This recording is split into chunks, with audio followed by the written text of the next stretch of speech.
और उसको वीडियो बना के डाल के लोगों को कहते हैं कि देखिए देखिए साहब ने कहा मेरे और महादेव के बीच में कोई नहीं है। बस यही तो बात हम आपको समझा रहे थे।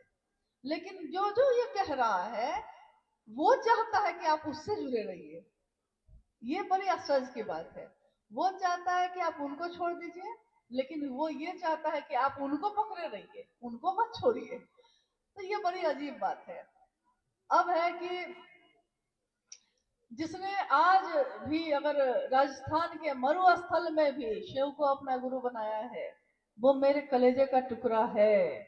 उसके और मेरे बीच आने का अधिकार किसी को नहीं है, ये साहब श्री ने कहा है। और ये उन्होंने जो कहा है, उनका कहने का मतलब भी यही है कि बिल्कुल सही बात है। साहब के इस संदेश में और शिव की तरफ चलने में किसी भी व्यक्ति के बीच में किसी को भी नहीं आना चाहिए। जब भी आपको लगे कि आपके कारण कोई दूसरा महादेव की तरफ चलने से रुक रहा है, हम उसको रास्ता देंगे ना, हम लोग अलग होंगे। आप रास्ता है, बढ़िए, क्या दिक्कत है? सबको तो वहीं जाना है, क्या दिक्कत है? हम जोड़ ही लेंगे तो क्या होगा। लेकिन उसमें उन्होंने और बातें कही।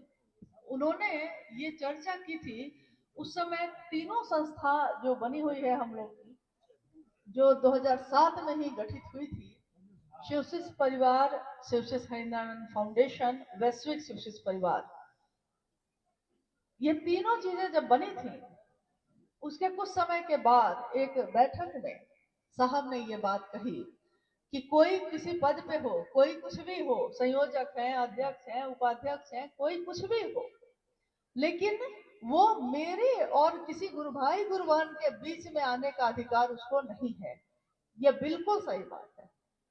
और ये उन्होंने कहा कि संस्थाएं बनाई गई हैं ये व्यवस्था के लिए। किस व्यवस्था के लिए? इस व्यवस्था के लिए कि वो गुरु भाई गुरु बहनों के गुरु कार्य को करने में मदद करे, सहयोग करे। जैसे यहाँ हुआ कि जब आप जाएंगे तो आपको वो अलॉट नहीं करेंगे जगह, क्योंकि वो एक व्यक्ति को अलॉट नहीं करते। हाँ, अगर आपकी संस्था रजिस्टर्ड है तो उसने बड़ी आसानी से कर दिया, क्योंकि सरकार में जिस देश में आप रहते हैं, अब आप कहिएगा कि नहीं हमको इससे क्या मतलब है, तो ये कह सकते हैं आप। लेकिन आप ये उस समय नहीं कहते जब सरकार का ही कानून है कि आधार कार्ड आपको बनवाना पड़ेगा। तो आधार कार्ड देने में आपको कोई दिक्कत होती है? कोई दिक्कत नहीं। कोई पूछता है आधार कार्ड है तो आप तुरंत दिखाते हैं, यानी इस देश के नागरिक हैं आप। इस देश के नागरिक हैं तो इस देश का कानून शरीर में तो चलेगा आपके ऊपर। अध्यात्म की दुनिया में आप जगत स्तर पे घूम आइए, कोई दिक्कत नहीं है। लेकिन शरीर से अगर आप इस देश में घूमेंगे तो देश का कानून आप पे लागू होगा कि नहीं होगा? होगा। ये है व्यवस्था। एक तरफ है दिल का मामला है, इसमें कोई बीच में नहीं आ सकता है, और एक तरफ है व्यवस्था का मामला है, तो इसमें कि शिव की शिष्यता कलंकित ना हो जाए हमारे आपके भूल से। कहीं कहीं कोई कार्यक्रम होते हैं उसमें लाखों की संख्या में लोग जुट जाते हैं, अगर उनकी सुरक्षा नहीं देखी जाएगी, अगर उनकी व्यवस्था नहीं देखी जाएगी, तो फिर कुछ ना कुछ घटना होने की संभावना बनी रहती है। और भी बहुत सारी चीजें हैं। आप देश में कहीं गए हैं, महादेव की ही बात करने गए हैं, कभी कभी ऐसा हुआ है, महादेव की बात करने आप गए हैं, लेकिन आप चले गए हैं केरल, चले गए हैं तमिलनाडु। अब वो जगह आपके लिए अनजाना है, और वहां के लोगों ने समझा है कि आप पता नहीं क्या करने आए हैं, ये 5 आदमी पता नहीं क्या करने आए हैं। तो उसने पुलिस को बुला लिया, उसने कहा कि पता नहीं 5 आदमी क्या करने आए हैं। अब वो जो वहां खड़े हैं वो फोन करते हैं मुख्यालय, और मुख्यालय तुरंत वहां के प्रशासन से संपर्क करता है और बताता है कि अमुक गुरु भाई या अमुक गुरु वाहन जो है हम सबके संगठन में है, मतलब इस संस्था में है, वो इसके सदस्य हैं और सही दिशा में जा रहे हैं, मतलब वो महादेव की बात करने गए हैं, वो कोई दूसरा काम करने नहीं गए हैं। जैसे ही ये बात होती है तो वो तत्काल उनको छोड़ दिया जाता है और वो फिर अपना महादेव का काम करके आते हैं। जहां मदद की जरूरत होती है, संस्था इसलिए बनाई गई कि इसमें रहने वाले लोग, इसको चलाने वाले लोग गुरु भाई गुरु बहनों की मदद करेंगे, शासन नहीं करेंगे। और ना आज तक इस संस्था के लोगों ने किसी पे शासन किया है। लेकिन व्यवस्था जो साहब ने दी है, निर्देश जो साहब श्री के हैं, साहब श्री हरिनानंद जी के निर्देश और आदेश के बाहर शिव की शिष्यता क्या है इस कालखंड में है? क्या आपने जाना था? पहले भी महादेव थे, पहले भी जगत के गुरु थे, पहले भी शिव के शिष्य हुए, लेकिन इस कालखंड में जब हुए हैं तो उनका निर्देश है। कुछ चीजें ऐसी जो हमारे आपके सुरक्षा के लिए साहब ने कही, जैसे उन्होंने कहा कि मई और जून के समय में बाहर के जो चर्चाएं, खुली चर्चाएं हैं, मत करिए, क्योंकि लू चलती है उस समय। लोग, आपको तो बहुत अच्छा लगता है, लेकिन लोग जो आते हैं उनको अगर लू लग गई, कुछ हो गया, तो इसका जवाब कौन देगा? इसके लिए आप क्षमा कर पाइएगा खुद को? तो साहब ने कहा कि लू चलती हो तो घरेलू चर्चाएं चलाइए, व्यक्ति व्यक्ति से जुड़ाव करिए, बड़े कार्यक्रम मत करिए। उन्होंने कहा कि पहले कम लोग थे, घर में रहते थे, तो रात में भी चर्चा होती थी। फिर उन्होंने कहा कि संख्या अब बहुत ज्यादा बढ़ गई है और गुरु बहनों की उपस्थिति बहुत ज्यादा होती है उसमें। तो गुरु बहनों की उपस्थिति जहां बहुत ज्यादा होती है, वहां उनकी सुरक्षा और व्यवस्था, क्योंकि घर भी चला रही हैं और महादेव का काम भी कर रही हैं। गुरु भाई जो है वो अपने परिवार को भी देख रहे हैं और महादेव के काम को भी देख रहे हैं, अपने व्यापार को भी देख रहे हैं, अपनी नौकरी को भी देख रहे हैं। तो संतुलन में लेके चलिएगा ना, एक दिन का काम तो नहीं है। उन्होंने कहा कि किसी हाल में दीवा काल में ही कोई भी कार्यक्रम किए जाए, किसी हालत में रात्रि 8 बजे से पहले लोग अपने घरों को लौट जाएं, ताकि वो सुरक्षित रहें। अब आप कहिएगा कि हम इस बात को नहीं मानेंगे, तो ये संस्थागत ऐसे निर्देश हैं जो साहब श्री के द्वारा जारी किए गए। इसमें मेरी सुरक्षा है, आपकी सुरक्षा है। आपकी सुरक्षा कौन चाहेगा ये बताइए? आप सुरक्षित रहिए, ये कौन चाहता है? जो आपका अपना होता है। दूसरों को कोई मतलब नहीं कि आप 12 बजे रात में घूम रही हैं, किसी को कोई मतलब नहीं रहेगा।